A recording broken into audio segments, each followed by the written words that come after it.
जंग का मैदान, जैसा कि हम उसे जानते थे, अब हमेशा के लिए बदल चुका है। अब जंग जीतने का फैसला इस बात से नहीं होता कि किसके पास ज़्यादा टैंक हैं या किसकी तैयारी तेज़ हैं। नहीं, अब फैसला कुन बर्तरी डेटा के कंट्रोल से मिलती है। तो चलिए आज हम इस पोशीदा जंग की गहराई में उतरते हैं और देखते हैं कि कैसे क्लाउड और आर्टिफिशियल इंटेलिजेंस मिलकर जंग के बिल्कुल नए उसूल लिख रहे हैं।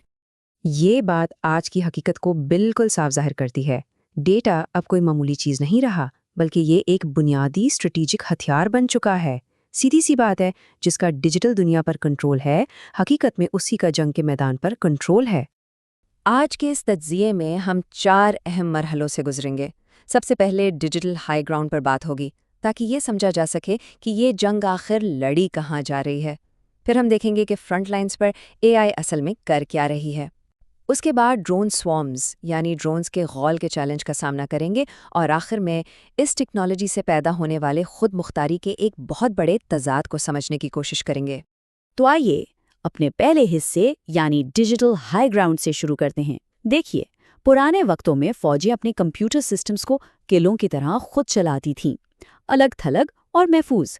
लेकिन अब एक बहुत बड़ी तब्दीली आ रही है।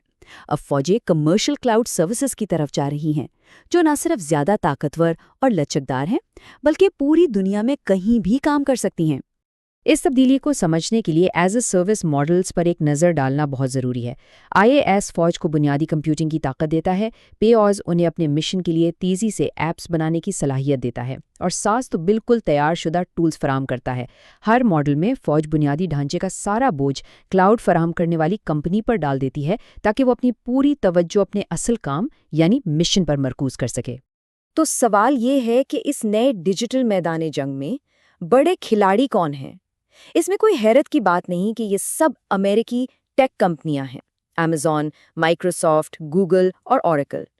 ये सिर्फ कंपनियां नहीं, बल्कि ये वो डिजिटल सुपर पावर्स हैं जो इस पूरी दिफाई मार्केट पर छाई हुई हैं। हर एक की अपनी खासियत है, जैसे Amazon का वसी इकोसिस्टम या गूगल की एआई में महारत।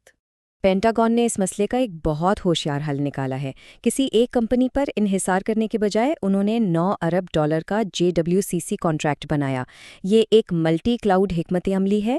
इसका मतलब ये है कि वो हर बड़ी कंपनी की बेहतरीन टेक्नोलॉजी इस्तेमाल कर सकते हैं, चाहे वो हेडक्वार्टर में बैठे हों या मैदान जंग में मौजूद कोई फौजी हो। अच्छा, अब ज़रा देखते हैं कि ये सारा क्लाउड इंफ्रास्ट्रक्चर अमली तौर पर इस्तेमाल कैसे हो रहा है। एआई अब सिर्फ एक ख्याली तस्वुर नहीं रहा, ये तो पहले ही लॉजिस्टिक्स से लेकर इंटेलिजेंस तक फौजी कार्रवाइयों को पूरी तरह बदल रहा है। $5 अरब। ज़रा सोचिए, इतनी बड़ी रकम अमेरिकी महकमा दिफा हर साल बचा रहा है, और वो भी सिर्फ एआई की मदद से, जो सामान की देखभाल की पेशगोई करती है। ये सिस्टम गाड़ियों और तैयारों की खराबियों का वक्त से पहले अंदाज़ा लगा लेता है। और देखिए, ये सिर्फ पैसे बचाने की बात नहीं है, असल बात यह है कि सामान उस वक्त तैयार रहता है जब उसकी सबसे ज़्यादा ज़रूरत होती है। और लॉजिस्टिक्स में तो इसका असर और भी ज़्यादा है। एआई सप्लाई चेन्स को इतना बेहतर बना देती है कि मैदान जंग में फौजियों तक गोला बारूद और दवाइयाँ पहुँचाने का वक्त 25% तक कम हो जाता है। ये वो कारकर्दगी है जो बराह रास्त जाने बचाने का सबब बनती है। एआई का असर यहाँ ख़त्म नहीं होता, ये बहुत वसी है। प्रोजेक्ट म्यून जैसी कोशिशों में ये हज़ारों घंटों की ड्रोन फुटेज का पलक झपकते ही तज्जिया कर लेता है। साइबर सिक्योरिटी में ये हकीकी वक्त में हमलों का पता लगाकर उनका मुकाबला करता है, और सबसे बढ़कर ये कमांडरों को मैदान जंग की एक वाज़ेह तस्वीर दिखाकर बेहतर फैसले करने में मदद देता है।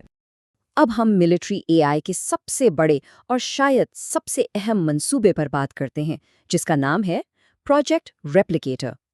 इसका मकसद बहुत सादा लेकिन बहुत बड़ा है, हज़ारों खुद मुख्तार ड्रोन्स को मैदान में उतारना। ये इक़्तिबास रेप्लिकेटर के पीछे की पूरी सोच को वाज़े करता है। मकसद ये है कि एक बड़े दुश्मन का मुकाबला अपने महंगे और बड़े हथियारों से नहीं, बल्कि सस्ते, बड़ी तादाद में बनाए गए और खुद मुख्तार सिस्टम से किया जाए, जिन्हें जंग में कुर्बान भी किया जा सके। लेकिन जैसा कि अक्सर होता है, वादों और हकीकत में एक बड़ा फ़र्क होता है। रेप्लिकेटर के बुलंदो बांग दावों को कड़वी हकीकतों का सामना है। वादा था हज़ारों सिस्टम्स का, लेकिन डिलीवर हुए सिर्फ सैकड़ों। बात हुई थी कम लागत वाले प्लेटफॉर्म्स की, लेकिन कुछ की कीमत $1 लाख से भी ज़्यादा है। اور تیز رفتار تعیناتی کا وعدہ تکنیکی خرابیوں اور تاخیر کی نظر ہو گیا۔ تو یہ ایٹریبیوٹیبل سسٹمز کیا ہیں؟ یہ اصل میں ایسے بغیر پائلٹ کے پلیٹ فارم ہیں جنہیں بڑی تعداد میں اور جنگ میں ضائع ہونے کے لیے ڈیزائن کیا گیا ہے۔ ان کا مقصد انسانی جانوں کو خطرے میں ڈالے بغیر دشمن کے دفاعی نظام کو بے بس کر دینا ہے۔ یہ جنگ کے پورے حساب کتاب کو ہی بدل دیتا ہے۔ اچھا، اب اس موضوع کو تھوڑا وسیع کرتے ہیں اور ان بڑے اسٹریٹیجک اور اخلاقی سوالات کو دیکھتے ہیں جو اس وقت پیدا ہوتے ہیں جب نجی ٹیکنالوجی کمپنیاں قومی دفاع کا ایک مرکزی حصہ بن جاتی ہیں۔ یہ ایک بہت اہم سوال ہے۔ جب فوجیں تجارتی کلاؤڈ اور اے آئی پر اتنا زیادہ انحصار کرتی ہیں تو اصل کنٹرول کس کے پاس ہوتا ہے؟ اگر کبھی ضرورت پڑے تو کل سوئچ کون دبائے گا، فوج یا وہ ٹیک کمپنی جس نے وہ سسٹم بنایا ہے؟ اس مسئلے کا ایک حل خود مختار کلاؤڈز کا تصور ہے۔ اب ممالک یہ مطالبہ کر رہے ہیں کہ ان کا ڈیٹا ڈیجیٹل طور پر بالکل الگ تھلگ رکھا جائے۔ مثال کے طور پر برطانیہ نے حال ہی میں گوگل کے ساتھ 400 ملین پاؤنڈ کا ایک معاہدہ کیا ہے تاکہ ایک ایسا محفوظ پلیٹ فارم بنایا جا سکے جو مکمل طور پر برطانیہ کے اپنے کنٹرول میں ہو۔ یہ تضاد اس وقت حقیقت بن گیا جب 2026 میں پینٹاگون نے اے آئی کمپنی اینتھروپک سے کہا کہ وہ فوجی استعمال کے لیے اپنے ماڈل سے اخلاقی پابندیاں ہٹا دیں۔ اینتھروپک نے صاف انکار کر دیا۔ اچانک قومی سلامتی اور ایک کمپنی کی اخلاقیات آمنے سامنے آ گئیں۔ ایک خود مختار طاقت کے اختیار کو اسی نجی کمپنی نے چیلنج کر دیا جو اس کے لیے جدید ترین ٹولز بنا رہی ہے۔